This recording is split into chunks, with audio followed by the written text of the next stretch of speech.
Memasuki 1 tahun masa pemerintahan, Presiden Prabowo Subianto kembali merombak kabinet untuk keempat kali. Perombakan dilakukan dengan menambah 2 wakil menteri, serta membentuk 2 badan dan 2 posisi baru. Presiden Prabowo melantik 2 wakil menteri, yaitu Ahmad Wiyagus sebagai Wakil Menteri Dalam Negeri dan Benyamin Paulus, Wakil Menteri Kesehatan. Mensesnek Prasetyo Hadi menjelaskan pelantikan Ahmad Wiyagus sebagai Wamendagri didasarkan pada luasnya wilayah Indonesia untuk memastikan pembangunan di sejumlah daerah berjalan baik. Sebelum menjabat sebagai Wamendagri, Ahmad Wiyagus pernah menempati jabatan Kaba Intelkam Polri. Negara kita sangat besar, 514 kabupaten, 38 provinsi. Tentunya dalam rangka pembinaan dan memastikan pembangunan di setiap daerah, baik provinsi maupun kabupaten kota dapat berjalan dengan baik dan lancar, maka Bapak Presiden merasa perlu memberikan tambahan kekuatan di Kementerian Dalam Negeri dengan mengangkat 1 Wakil Menteri Dalam Negeri. Untuk mengucapkan sumpah. Sementara, Menteri Kesehatan Budi Gunadisadikin bilang Benyamin akan membantu menjalankan agenda transformasi kesehatan. Salah satunya, mempercepat upaya eliminasi penyakit tuberkulosis atau TBC di Indonesia. Ini adalah ahli spesialis paru. Dan salah satu kukinya Bapak Presiden kan mengenai percepatan eliminasi tuberkulosis. Beliau tuh passionnya, hatinya dari dulu ingin kalau bisa penyakit yang membunuh 134.000 per tahun ini tuh bisa cepat kita hilangkan. Kita ngobrol gila 5 menit yang meninggal 2. Jadi makanya kita mesti cepat-cepat beresin. Gitu ya, doain ya teman-temannya supaya sukses ya. Dalam kesempatan yang sama, Presiden Prabowo juga melantik sejumlah pejabat lain, di antaranya Doni Oskaria sebagai Kepala Badan Pengaturan BUMN dan Anggito Abimanyu sebagai Ketua Dewan Komisioner Lembaga Penjamin Simpanan atau LPS. Selanjutnya, Presiden juga melantik Ketua dan anggota Komite Eksekutif Percepatan Pembangunan Otonomi Khusus Papua yang diketuai Felix Fernando Wanggai. Kemudian Presiden Prabowo juga melantik 2 asisten khusus Presiden, yakni Dirgayusa Setiawan dan Agung Gumilar Saputra.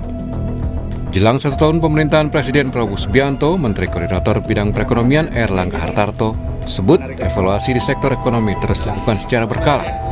Erlangga bilang meski rupiah sempat melemah, namun kapital market dalam negeri dalam kondisi baik.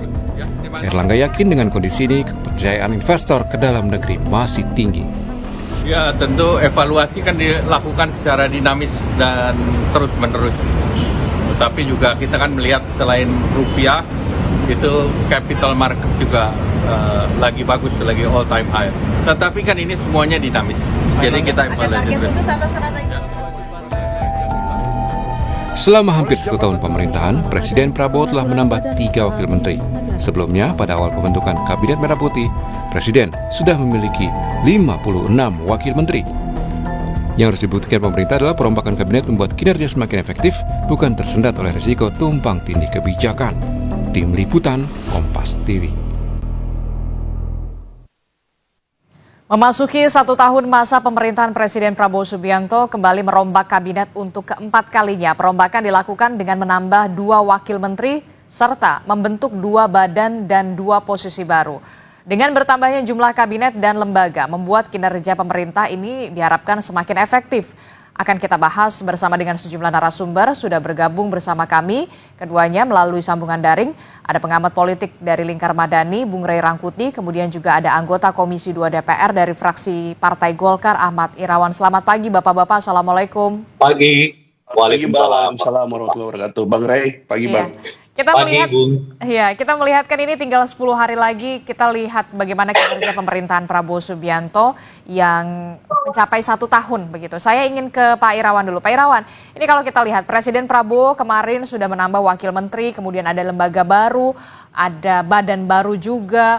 Nah, ini kan otomatis menambah pengeluaran negara. Indis ekonomi, Anda melihatnya bagaimana sebagai perwakilan dari masyarakat, dari DPR?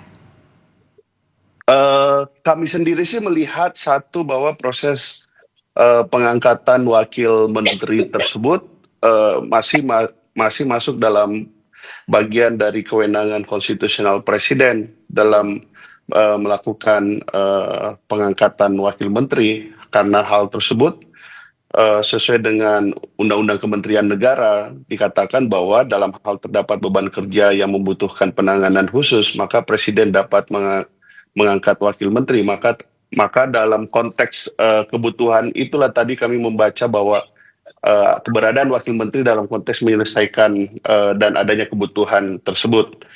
Tentu juga secara logik ketika kemudian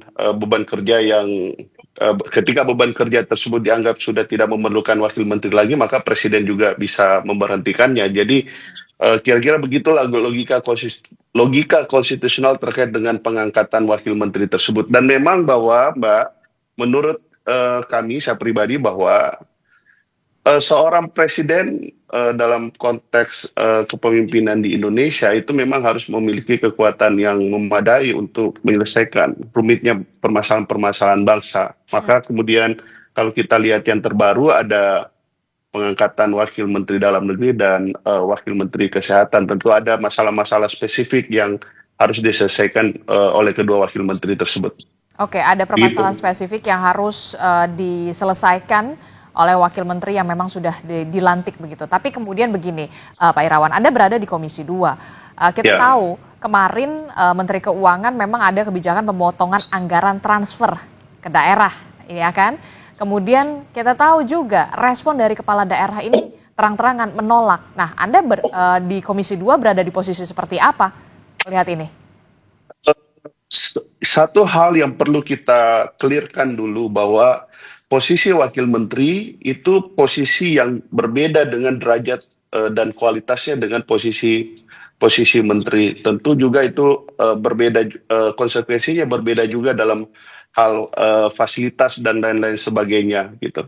Nah, tetapi yang prinsip tadi bahwa tujuan dari keberadaan wakil menteri itu kan untuk menyelesaikan masalah-masalah yang sifatnya membutuhkan penanganan khusus. Nah, kalau dikaitkan dengan apa yang dilakukan oleh kepala daerah beberapa hari yang lalu yang bertemu dengan Menteri Keuangan, kalau saya sendiri termasuk yang sebenarnya tidak setuju dengan apa yang dilakukan oleh para kepala daerah tersebut, karena sekali lagi bahwa Undang-Undang APBN kita kan telah ditetapkan. Seharusnya langkah-langkah advokasi untuk kepentingan di daerah tersebut itu seharusnya dilakukan oleh kepala daerah sebelum APBN itu ditetapkan. Tapi ya sudahlah, bahwa peristiwa itu telah terjadi. Satu hal bahwa apa yang disampaikan oleh para kepala daerah tersebut tentu akan menjadi pertimbangan Presiden, menjadi pertimbangan DPR sebagai satu masukan bahwa ke depan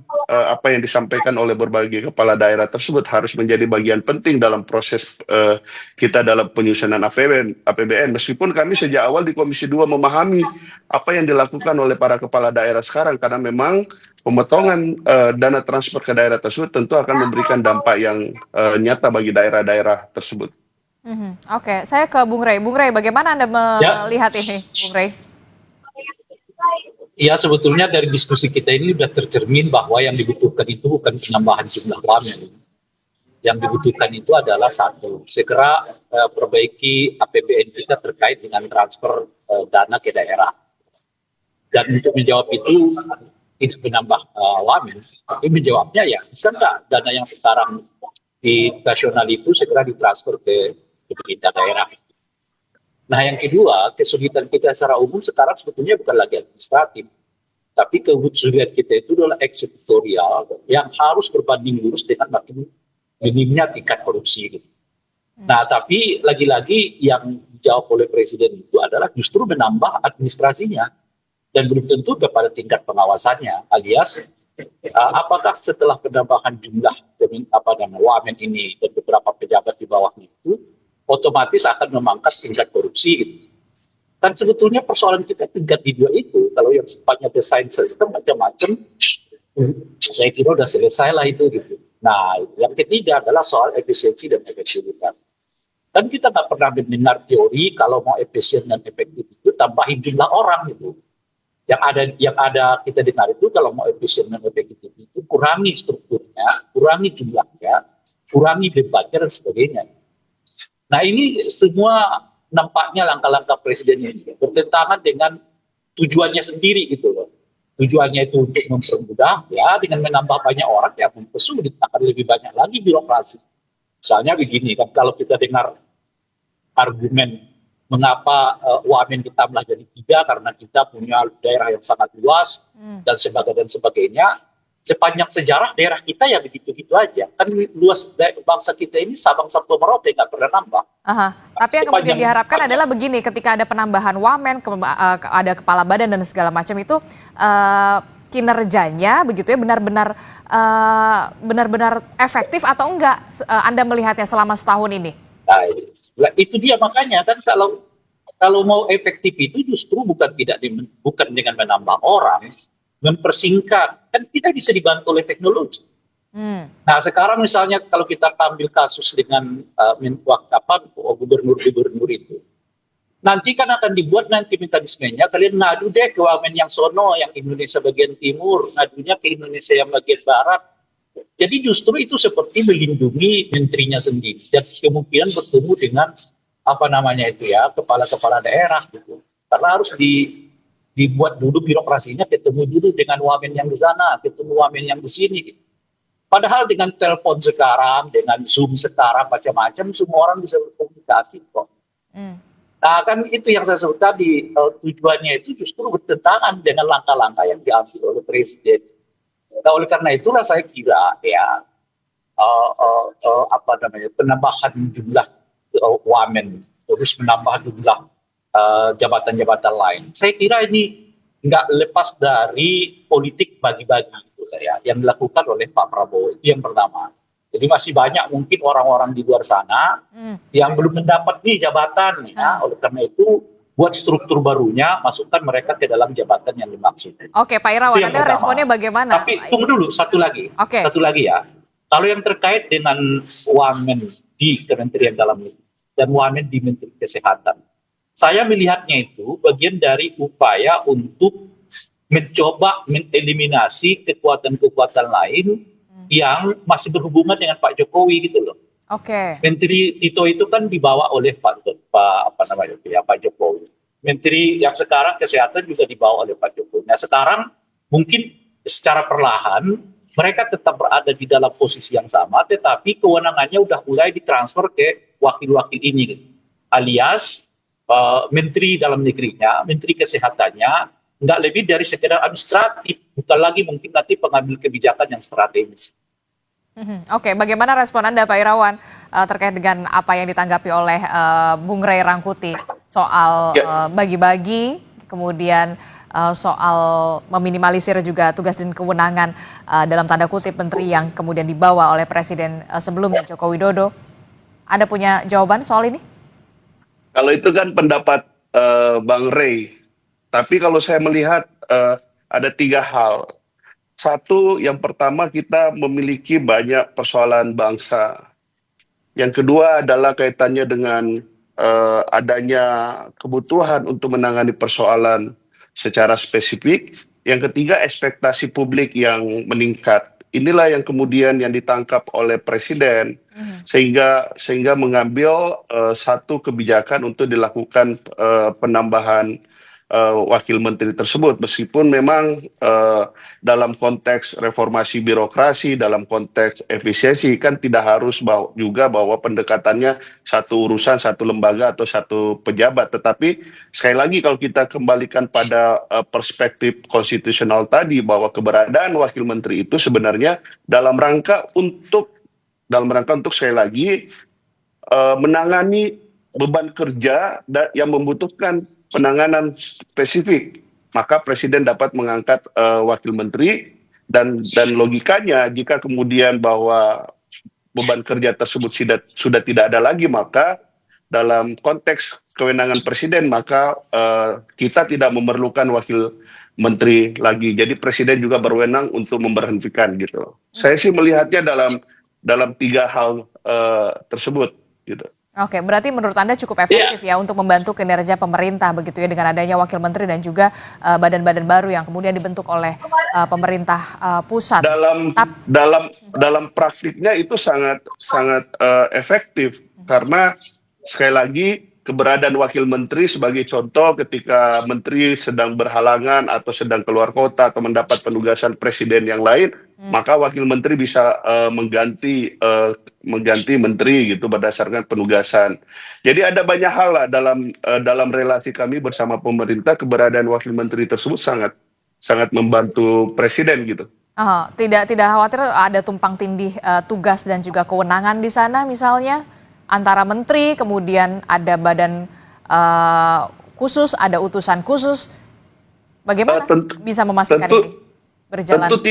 Tentu tidak ada tumpang tindih karena keberadaan badan, menteri, wakil menteri dan sebagainya tersebut, termasuk utusan tersebut, tentu mereka bekerja berdasarkan mandat yang diberikan dan kewenangan yang diberikan oleh undang-undang, oleh peraturan pemerintah atau oleh instruksi presiden. Jadi memiliki batasan, misalnya wakil menteri ya bertanggung jawabnya kepada menteri yang bertanggung jawab kepada presiden, dan misalnya wakil menteri misalnya bertindak ke dalam mengkoordinasikan direktorat jenderal atau mengkoordinasikan proses birokratisasi di dalam kementerian tersebut. Jadi tidak ada tumpang tindih, termasuk kemudian kalau kita lihat badan-badan yang dibentuk oleh pemerintahan saat ini oleh presiden, itu badan-badan yang sebenarnya menangani satu tugas yang spesifik, seperti contoh Badan Gizi Nasional, ya dia akan fokus pada program makanan bergizi tadi. Jadi tidak ada tumpang tindih, dan kalaupun itu saya lihat ya pengaturan tersebut telah cukup bagus dalam berbagai regulasi yang dibuat oleh pemerintah untuk menghindari tumpang tindih kewenangan tadi. Oke, jadi tidak ada mengakomodir atau bagi-bagi, itu tidak ada ya, seperti apa yang pendapat oleh Bung Ray Rangkuti menurut Anda? Kalau saya, penilaian saya, pendapat saya sebagai anggota DPR, bahwa konteks pengangkatan wakil menteri, terus kepala badan dan lain-lain tersebut yang jadi pendapat Bang Ray tadi, saya tidak melihat itu dalam konteks bagi-bagi jabatan. Saya melihat dalam konteks 3 hal. Satu, bahwa menyelesaikan rumitnya berbagai persoalan bangsa. Yang kedua tadi adalah ekspektasi publik yang tinggi gitu, sehingga membutuhkan penanganan secara khusus. Yang ketiga adalah dalam rangka proses akselerasi, sebenarnya justru bisa memotong rantai birokrasi dan tanggung jawabnya tersebut langsung kepada presiden. Oke, Anda mengatakan menyinggung soal ekspektasi publik yang meningkat begitu ya, banyak permasalahan yang semakin kompleks begitu ya. Anda melihat dengan adanya, taruhlah kita contoh Badan Gizi Nasional, kita tahu program MBG ini sudah memenuhi, sudah bisa diselesaikan oleh BGN? Ya, ini kan program baru, badan baru. Tentu bahwa ada kekurangan-kekurangan itu yang harus kita perbaiki gitu.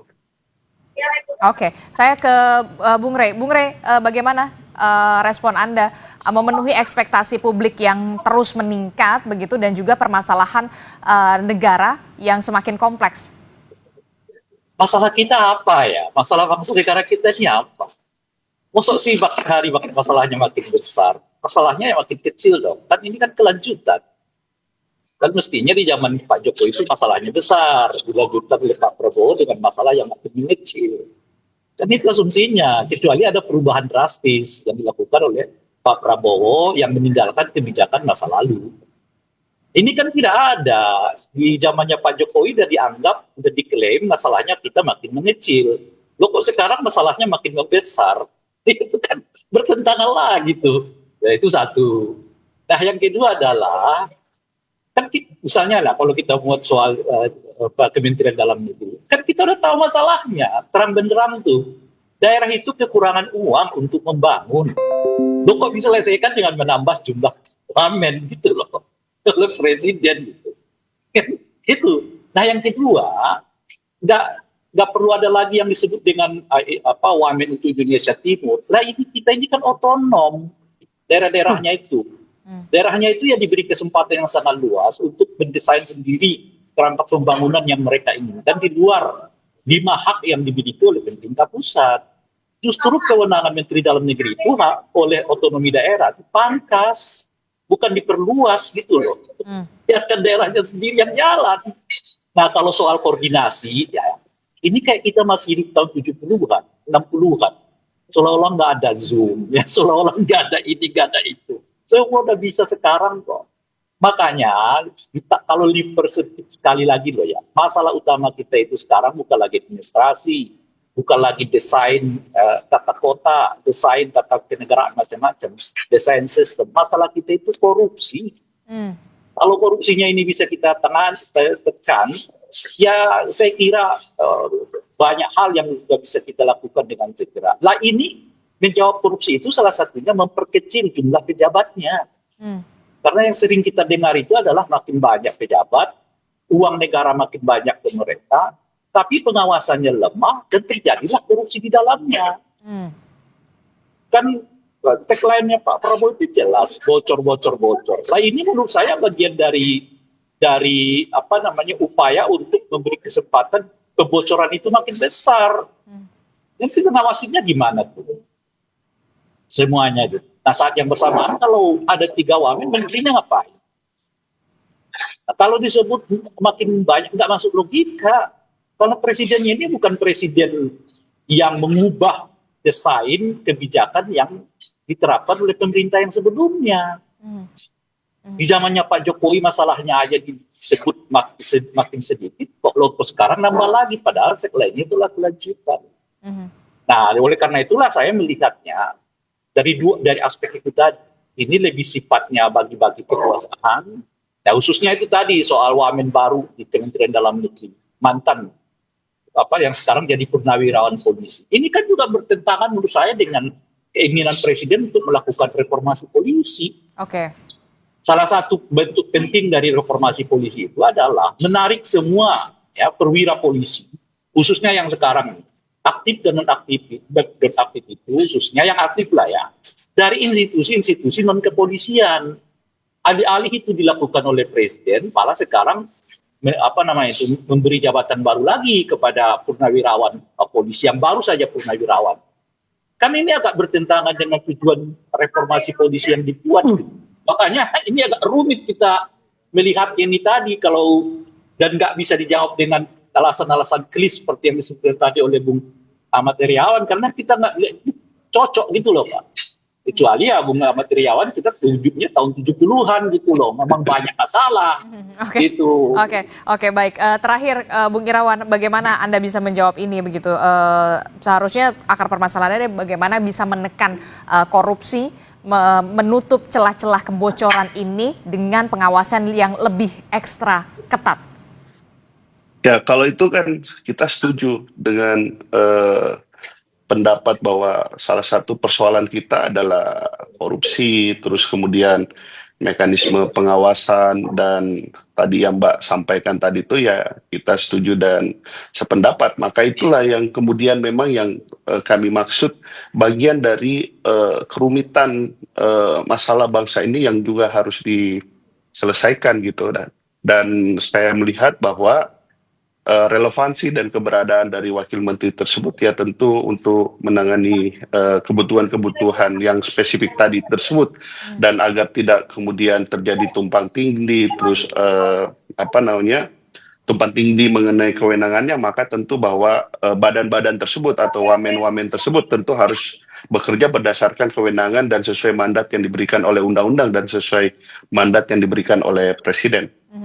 Oke, saya bisa membayangkan begitu ya, kalau karyawan saja, company saja, kita satu orang dituntut untuk bisa mengerjakan banyak hal, multitasking begitu ya. Saya juga berharap seharusnya juga seorang pejabat negara, pelayan pemerintah juga bisa multitasking untuk bisa memenuhi ekspektasi publik. Terakhir Bung Rey. Ya, tetapi ini berbeda Mbak antara pengelolaan korporasi dengan pengelolaan lembaga negara, apalagi dengan model pemerintahan kita, ada yang pemerintahan yang sifatnya nasional dan ada pemerintahan daerah kalau misalnya Bang Rey tadi menyampaikan itu. Dan Kemendagri tersebut tidak hanya sekedar mengurusi daerah, tapi politik dalam negeri secara keseluruhan dan juga kaitannya dengan stabilitas politik pemerintahan dalam negeri. Oke, terakhir Bung Rey, singkat saja. Ya, memang beda. Kalau ada beda-bedanya di mana? Kalau yang satu non politik, yang satunya politik. Maka kalau ada penambahan jabatan seperti yang sekarang, yang paling bisa kita lihat itu dalam kerangka politik. Makanya tadi, satu, politiknya apa? Bagi-bagi kekuasaan. Kedua, ya mungkin bahasa lebih simpel lah. menjaga menteri dalam negerinya maupun Menkesnya gitu loh. Ini kan yang dimasukkan ini adalah orang-orang yang mungkin potensial akan menggantikan kedua beliau itu. Karena Menkes dan menteri dalam negerinya ini kan ya masih sangat kuat irisannya dengan Pak Jokowi, kira-kira begitulah. Nah, yang ketiga adalah membuat supaya seolah-olah ada masalah yang begitu besar, padahal masalahnya adalah korupsi. Tapi justru dengan dengan penempatan dua kementerian ini, BUMN ini, justru menurut saya membuka peluang makin banyaknya kemungkinan kebocoran anggaran negara kita di tengah daerah-daerah kita ini sedang menjerit karena mereka dipotong ya bagiannya demi mengongkosi ya jabatan-jabatan baru yang dibuat oleh presiden ini.